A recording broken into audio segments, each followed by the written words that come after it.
Magandang gabi po sa inyong lahat, mga kababayan. Ngayong araw ay narinig po ninyo ang pagpapahayag at mga deklarasyon at testimonya ng mga dating sundalo na nagpasya na magkatipon-tipon kaninang umaga at natapos kani-kanina lang tungkol sa maanumalyang flood control projects na kinapalooban ng maraming pagdideliver ng napakaraming mali-maletang salapi sa iba't ibang mga tao at opisyalis ng ating bansa. Yan po ang sinasalamin sana, mga kababayan, ng dapat na nangyari na inaakala naming huling pagdinig sana ng opisyal na Blue Ribbon Committee na aming sinet noong June 11, 2026.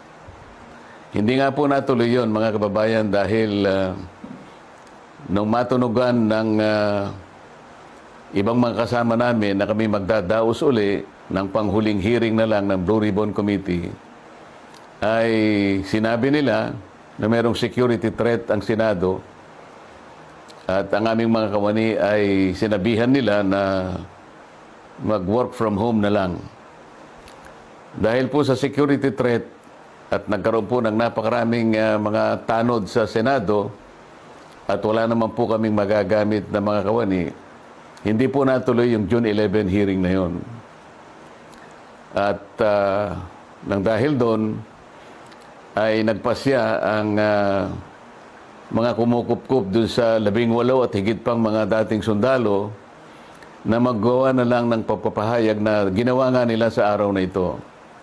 Yan po mga narinig nyo sa araw na ito ay siyang dapat na marinig po ninyo sa isang pagdinig ng Blue Ribbon Committee na ang representasyong ito ay matagal na pong itinalaga ang kanyang kakayahan na siya ang manguna na matukoy po natin ang mga taong nasa likod ng napakamalaganap at napakamalaking nakawan sa salapi ng bayan na ganap po sa kasaysayan ng ating republika.